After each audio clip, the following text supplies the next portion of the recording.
Esta es una planta de producción moderna. El cerebro de las calculadoras electrónicas actuales es un circuito con un grado elevadísimo de integración, conocido con el nombre de VLSI. Este pequeño chip contiene todos los circuitos electrónicos necesarios para el teclado, la memoria y la pantalla. Las pantallas de cristal líquido, cuyo montaje también ha sido automatizado, consumen una cantidad de electricidad insignificante.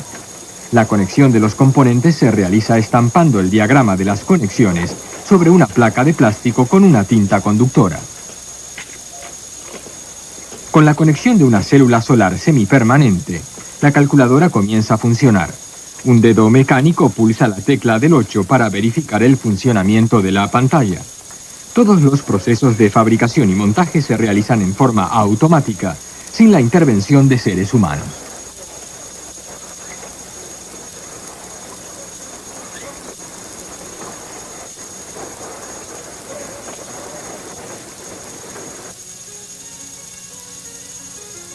En la exposición de ofimática celebrada en Tokio en 1963, los últimos productos de la época eran un nuevo tipo de caja registradora, capaz de registrar la venta de distintas clases de artículos por separado, y una calculadora capaz de resolver raíces cuadradas.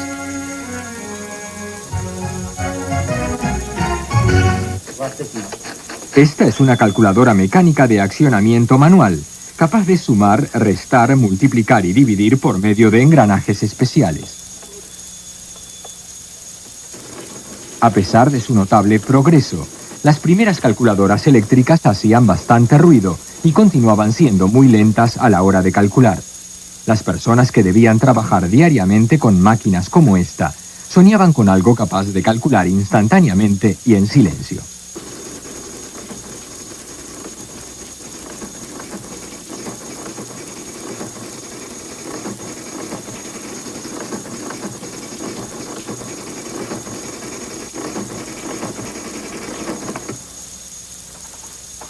En 1957, Casio desarrolló la calculadora de relés Casio 14A, con pantalla para 10 dígitos, en comparación con la calculadora de 13.000 relés desarrollada en 1945 en Estados Unidos. Casio había logrado reducir el número de relés electromecánicos de su calculadora a apenas 342. La Casio 14A, mucho más rápida y silenciosa que las calculadoras mecánicas de accionamiento eléctrico, conquistó inmediatamente el mercado.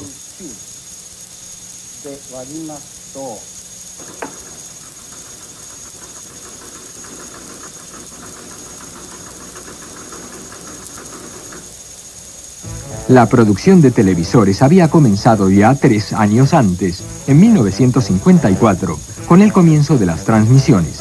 Alrededor de 1955, cuando se inició el Plan Nacional de Vivienda Pública, el 10% de las familias japonesas poseía ya una refrigeradora y muchas también un televisor y una lavadora.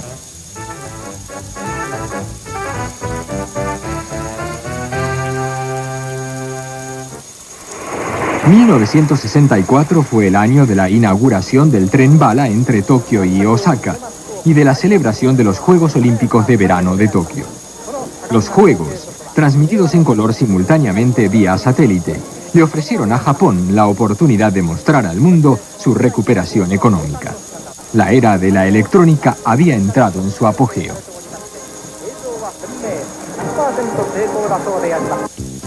...1964 fue también el año en que 4 empresas lanzaron al mercado calculadoras electrónicas. La Aleph 0101 podía hacer cálculos aritméticos hasta 12 dígitos, sin ruido, y costaba 800.000 yenes. La máquina usaba innumerables bobinas magnéticas en lugar de transistores, y era altamente confiable, pero su alto consumo, a la larga, la hizo antieconómica.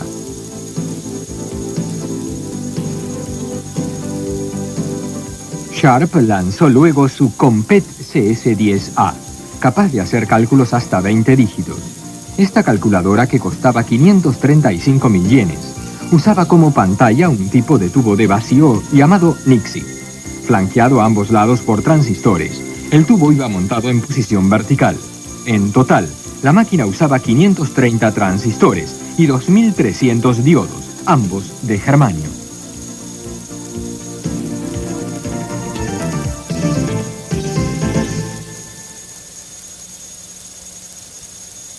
Sharp, conocida entonces como Hayakawa Denki, fabricaba radios desde antes de la guerra y, a partir de 1954, también televisores.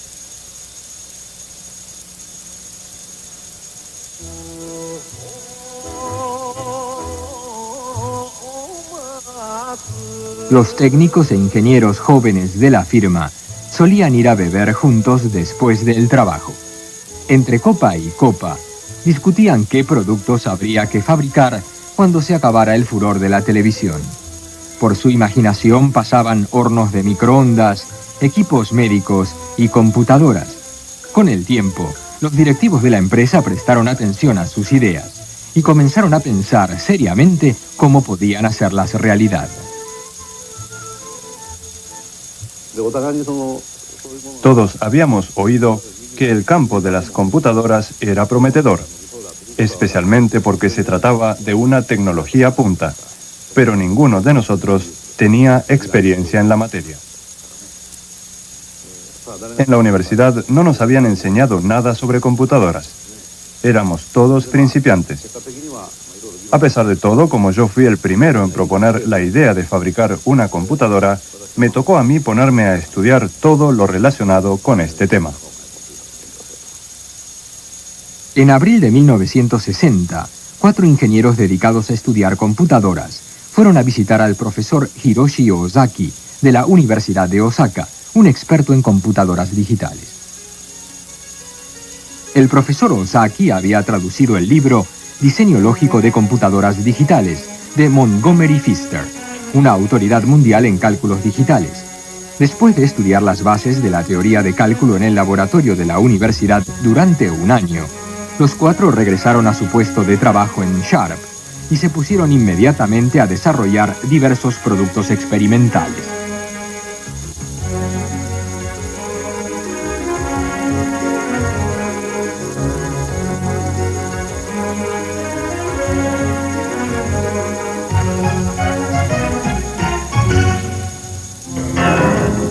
Finalmente, después de crear varios prototipos, comenzaron a desarrollar su primer producto comercial. La calculadora que diseñaron fue una aplicación directa de la teoría de las computadoras. Con el fin de reducir el tamaño y el costo en todo lo posible, se vieron obligados a diseñar circuitos de cálculo especiales. Pasaron días y días dibujando, estudiando y rediseñando los circuitos, que luego imprimirían sobre cientos de láminas de cobre. Después de soldar los componentes uno por uno a las láminas y montar las láminas en el bastidor, la calculadora estaba lista. La unidad de representación visual fue construida introduciendo circuitos impresos, uno para cada dígito.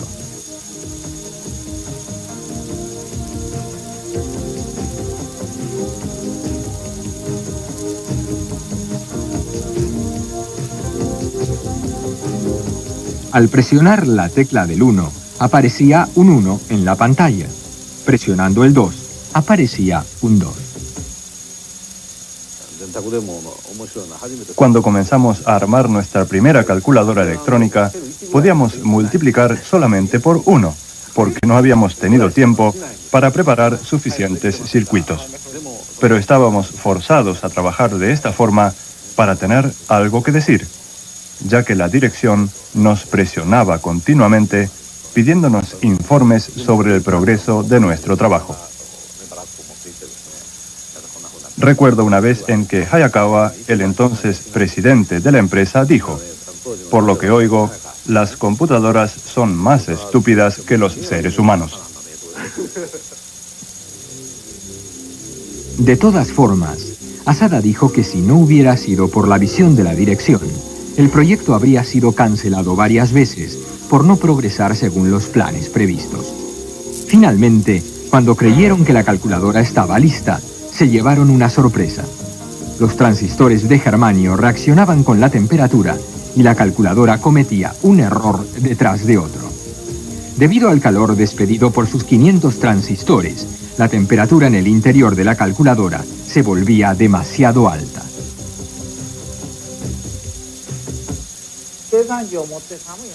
Para ver si podíamos solucionar el problema de la temperatura, decidimos poner la calculadora a funcionar en una habitación fría. Allí también no tardamos mucho en comprobar con nuestros instrumentos que seguía funcionando mal. Luego la pusimos en un cuarto del laboratorio refrigerado y cuando la temperatura llegó a 17 grados bajo cero, dejó de funcionar por completo. Allí nos dimos cuenta que no tenía sentido seguir bajando la temperatura y que habíamos alcanzado un límite. En cuanto al límite superior de trabajo de la calculadora, teníamos esperanzas de probar su comportamiento hasta los 60 grados centígrados. Pero fue imposible, porque ninguno de nosotros pudo soportar el calor. Habíamos llegado al punto de que nuestro sudor caía sobre la máquina y causaba cortocircuitos. Los ingenieros de Sharp no podían usar transistores para computadoras por su elevado precio. En su lugar, usaban transistores de radio baratos y, para mejorar su rendimiento, hacían cientos de cambios en los circuitos. Como cada vez que hacían un cambio probaban la calculadora en una sala fría y en una caliente, pronto comenzaron a tener diversos dolores e irregularidades en el ritmo cardíaco, producidos por los continuos cambios de temperatura.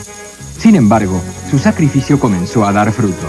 Finalmente, en la primavera de 1964, habiendo alcanzado un buen grado de fiabilidad, Sharp se aprestaba a producir y vender su primera calculadora electrónica. Paralelamente, Casio estaba trabajando en el desarrollo de una nueva calculadora de relés.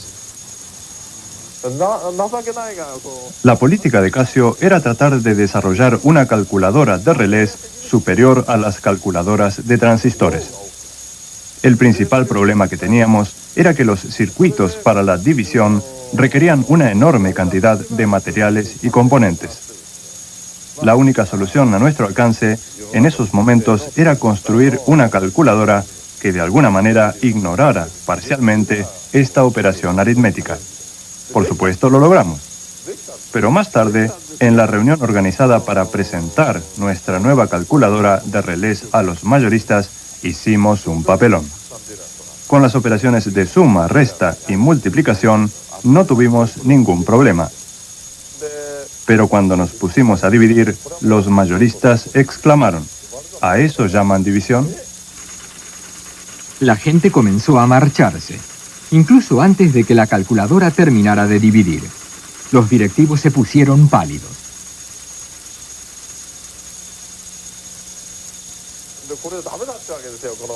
Se nos caía la cara de vergüenza. Los que quedaban en la sala comentaban entre ellos que la era de las calculadoras de relés había terminado. Yo me quedé mudo, sin saber qué decir. En ese momento se me acercó el presidente e, inclinándose hacia mí para que no lo oyeran, me dijo en voz baja: ve a buscar una de las calculadoras electrónicas en desarrollo y tráela aquí de inmediato. En unos instantes regresé a la sala con uno de los prototipos. Al verme, el presidente pidió atención y dijo: también estamos trabajando en el desarrollo de varias calculadoras electrónicas. Shimura, explique por favor los detalles principales de su funcionamiento. No bien comencé a hablar, la actitud de la audiencia cambió por completo. Felizmente, habíamos conseguido zafarnos del aprieto. Un día de verano en que hacía mucho calor y humedad, los ingenieros de Casio improvisaron una cámara de calor sellando una habitación. Como la producción de calculadoras de relés había sido cancelada, los jóvenes ingenieros continuaron experimentando con las calculadoras electrónicas a transistores. De pronto, por órdenes de la dirección, el desarrollo de este tipo de calculadora pasó a ser una misión de vida o muerte. Trabajando a más de 45 grados centígrados de temperatura, bebiendo mucha agua y tomando sal para no deshidratarse, los jóvenes ingenieros trataron de progresar en su tarea.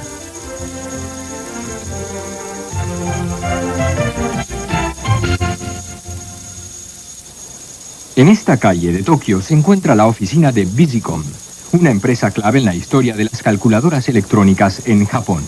En 1960, Visicom importó la Anita Mark VIII, una calculadora británica de tubos de vacío. En ese entonces, el presidente de Visicom, Yoshio Kojima, tenía 36 años. Como la Anita Mark VIII era la calculadora con la que habíamos soñado desde hacía mucho tiempo, no dudé en visitar a la empresa que la fabricaba, Anita de Londres. Les pedí que me vendieran una, pero se negaron diciendo que no vendían menos de 1000 unidades. Cuando insistí, me espetaron que si quería comprar solo una, era simplemente para copiarla. No pude hacerlos cambiar de opinión. Esta es la Anita Mark IX, una calculadora de 12 dígitos con casi las mismas funciones que la Anita Mark VIII. Para representar los números utilizaba tubos Nixie y para la conmutación, un tubo de descarga, otro tipo de tubo de vacío que, poco tiempo después, Anita reemplazaría por un transistor. Su precio, 600.000 yenes.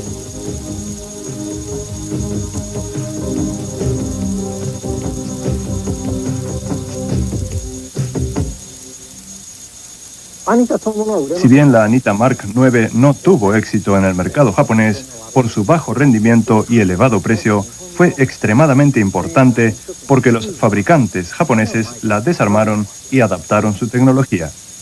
Sin lugar a dudas, el honor de haber creado la primera calculadora electrónica de mesa del mundo pertenece a Anita. En 1966, Visicom puso en venta una avanzada calculadora electrónica, la 161, usando una memoria de núcleos magnéticos ultra pequeña, fabricada con una tecnología italiana. Podía resolver ecuaciones con operaciones aritméticas en forma instantánea y sacar raíces cuadradas hasta 16 dígitos. Su precio, 298.000 yenes, incluida la memoria. A título de referencia, una calculadora electrónica Sharp de 14 dígitos costaba 435.000 yenes sin memoria. Siguiendo los pasos de Visicom, otras firmas, una tras otra, comenzaron a desarrollar calculadoras electrónicas con circuitos integrados. La diferencia entre unos modelos y otros pasó a ser gradualmente el grado de integración. Mientras tanto, en Estados Unidos, William Shockley, de los laboratorios Bell, inventaba el transistor MOS, construido sobre un semiconductor de óxido metálico. Si bien podía trabajar con una corriente muy baja, el transistor MOS se contaminaba fácilmente con iones de sodio y, por este motivo, resultó ser muy inestable y difícil de fabricar en serie.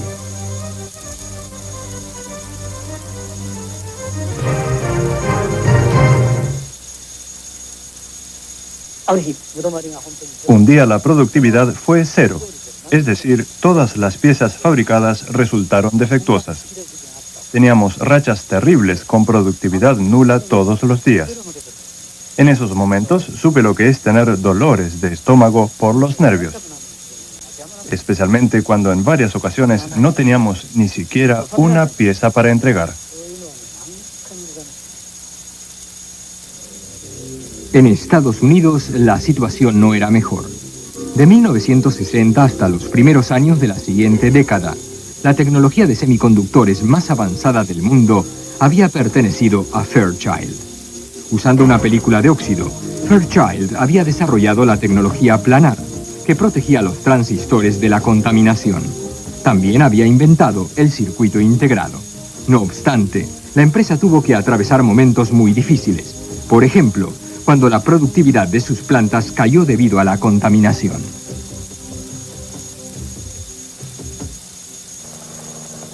La productividad de las plantas de semiconductores caía abruptamente no bien comenzaba la temporada de fumigación en las zonas agrícolas.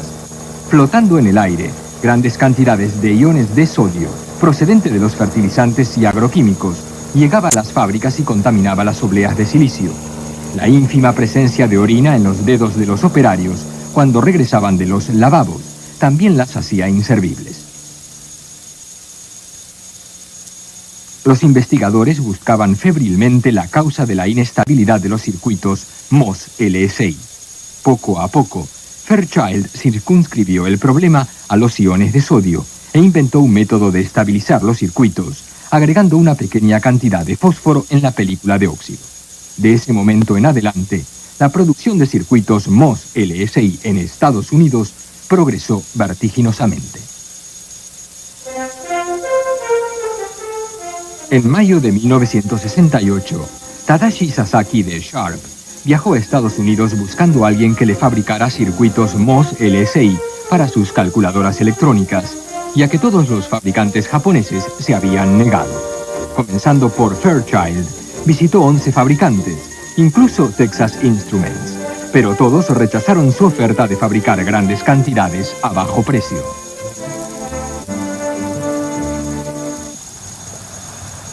Vencido, Sasaki se dirigió al aeropuerto. Allí, mientras esperaba su vuelo, oyó llamar su nombre. Se trataba de un mensaje de Rockwell, pidiéndole que pospusiera su regreso a Japón.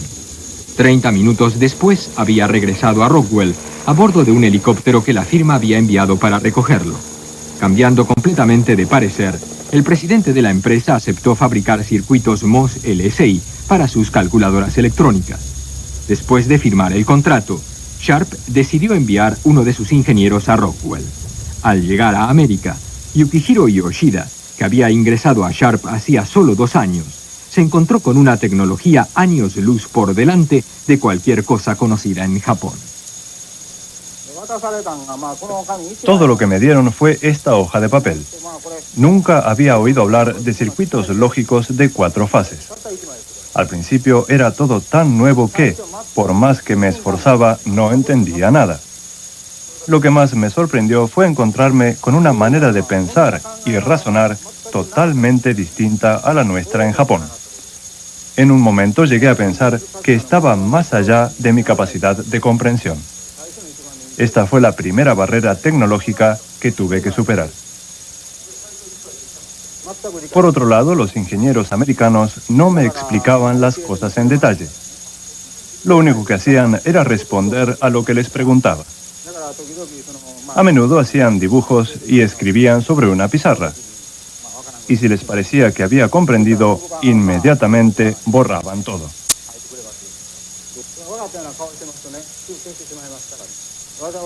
Enseguida me di cuenta que para tener tiempo de copiar lo escrito en mi libreta, tenía que pretender que no entendía lo que me decían. Así fueron mis primeros días en Rockwell. 1969 fue el año del Apolo 11, la primera vez en la historia de la humanidad en que el hombre caminó sobre la superficie de la Luna y regresó a salvo a la Tierra. Esta increíble hazaña no hubiera sido posible sin la computadora ultra pequeña de a bordo.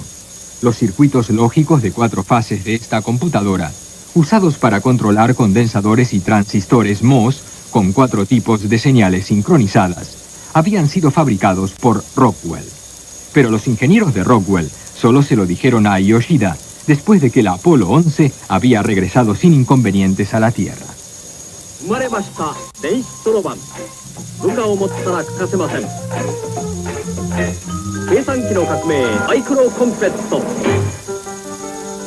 La Microcompet 978D que ven aquí era 6 veces más ligera, 3 veces más delgada y 5 veces más barata que la primera Compet puesta a la venta en 1964. Estas operarias que ven aquí se encargaron de procesar los 2 millones de chips o circuitos LSI impresos en obleas de silicio que Rockwell envió vía aérea a Japón. El trabajo de estas mujeres era cortar los chips, colocarlos en su bastidor o marco metálico y conectarlos con finos hilos de oro. Cada chip costaba $15 o unos 5.400 yenes. 5 chips, a un costo total de 27.000 yenes, formaban el corazón de esta calculadora electrónica de 98.000 yenes que monopolizó el mercado. Se vendieron nada menos que 400.000 unidades. Para Rockwell, significó un negocio de $30 millones.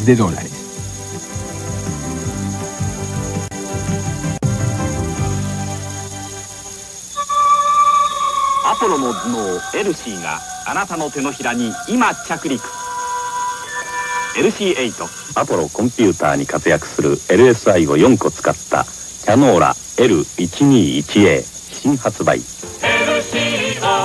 計算機は今パーソナル時代シャープ LC 時代。君は遅れていないか？ 84,800円。世界で一番小さいって話があるんですかね。ちょっと失礼。これポケットにも入る世界で一番小さい電子計算機。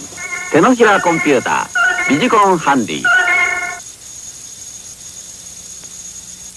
En enero de 1971, Visicom puso en venta una calculadora de bolsillo de 12 dígitos que funcionaba a pilas. Su característica más importante era que todas las funciones estaban concentradas en un único chip LSI. Fue el comienzo de las calculadoras electrónicas de un chip. En solo 6 meses habíamos conseguido fabricar una calculadora empleando un solo chip. La primera vez que alguien lo lograba en el mundo. Esta calculadora electrónica puesta a la venta en 1971 utilizaba un solo chip LSI, el famoso TMS-105, fabricado por Texas Instruments. Con solo conectar este chip a una pantalla y a un teclado, era posible fabricar una calculadora.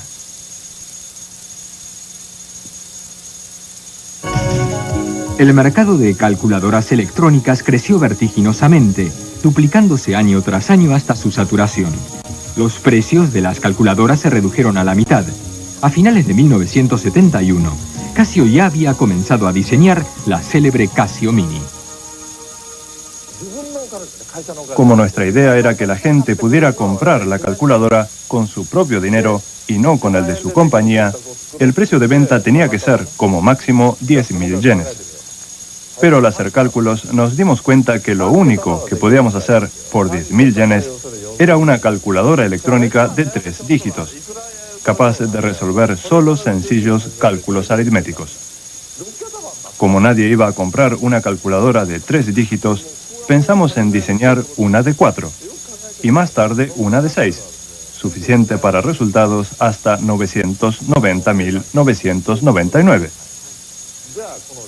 Al analizar el mercado y pensar en las personas que usarían este tipo de calculadora, nos preguntamos, ¿será realmente suficiente 6 dígitos?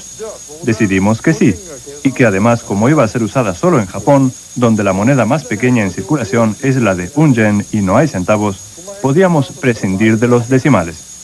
Así es como comenzamos a desarrollar una calculadora de 6 dígitos sin coma decimal, capaz de ejecutar todas las operaciones aritméticas y cuyo precio de venta no fuera muy superior a los 10.000 yenes.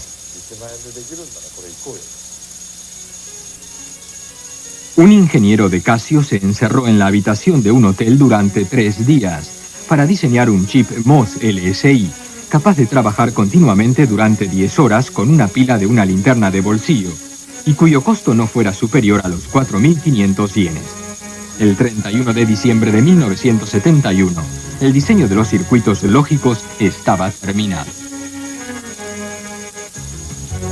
Inmediatamente Casio envió los planos de diseño a Hitachi, que comenzó la fabricación del chip en secreto al cabo de 3 meses.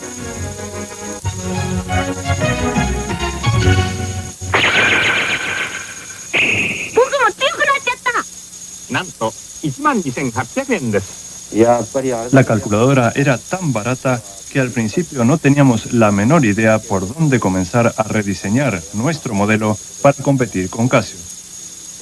Su precio era demasiado bajo.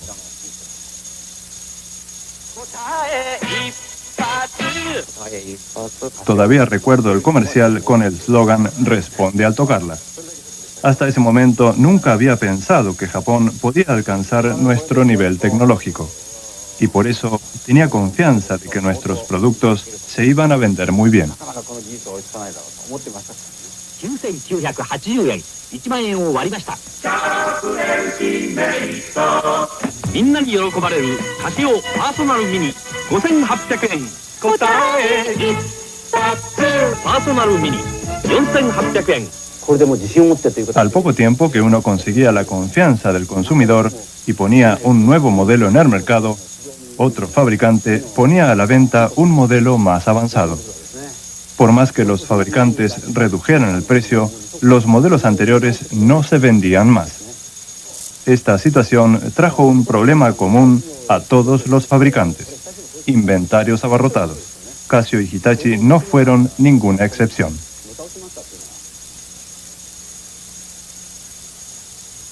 Para no perder la batalla, las empresas se devanaban los sesos para crear una calculadora más ligera y delgada y cuya pila durara más tiempo. Una de las respuestas fue el cristal líquido. En el Centro de Investigación de RCA en Princeton, New Jersey, el Dr. Heilmeyer demuestra una simple aplicación del cristal líquido. Cuando se aplica una diferencia de potencial a dos láminas de vidrio entre las cuales se han colocado cristales de moléculas de alta regularidad en estado líquido, el índice de refracción de la luz cambia y el conjunto se vuelve opaco. Aplicando la diferencia de potencial en forma parcial y en un orden fijo, es posible crear números.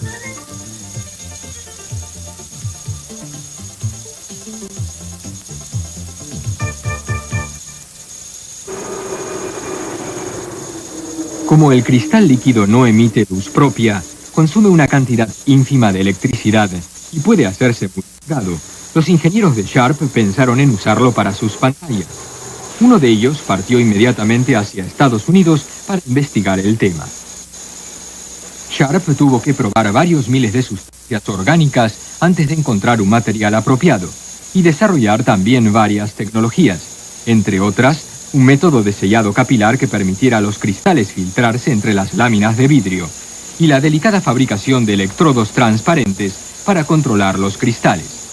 Sus esfuerzos fueron recompensados y hoy la tecnología de cristal líquido de Sharp es la más avanzada del mundo. Sharp 液晶コンペット。電気1本でなんと100時間。白い数字の液晶コンペット。これかさばらんか。LC カード。2ミリの壁破っちゃってどうしましょう。Para competir con los pequeños fabricantes que contaban con una mano de obra más barata, las grandes empresas trataban de automatizar al máximo sus líneas de producción. Esto los llevó a adoptar sin demora la tecnología de imprimir circuitos con una tinta conductora. Los circuitos se imprimían sobre una lámina transparente usando un mimeógrafo.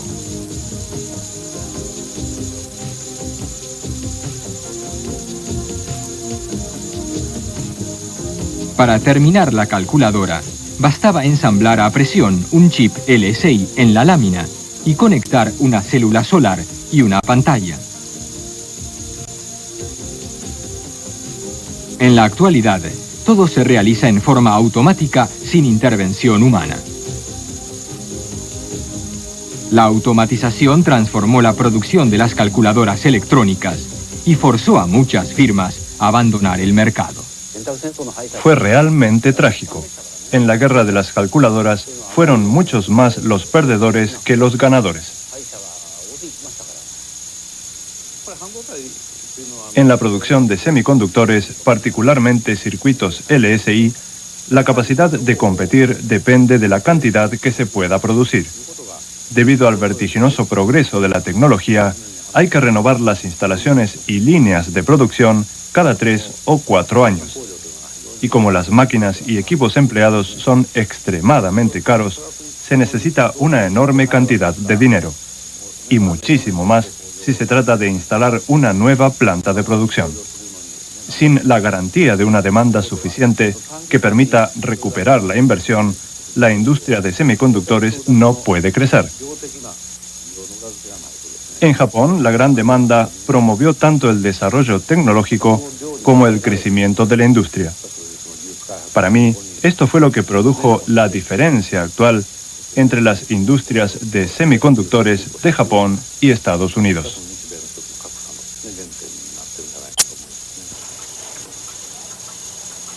El elevadísimo grado de automatización que ha alcanzado la industria electrónica japonesa en la actualidad es una consecuencia directa de la guerra de las calculadoras.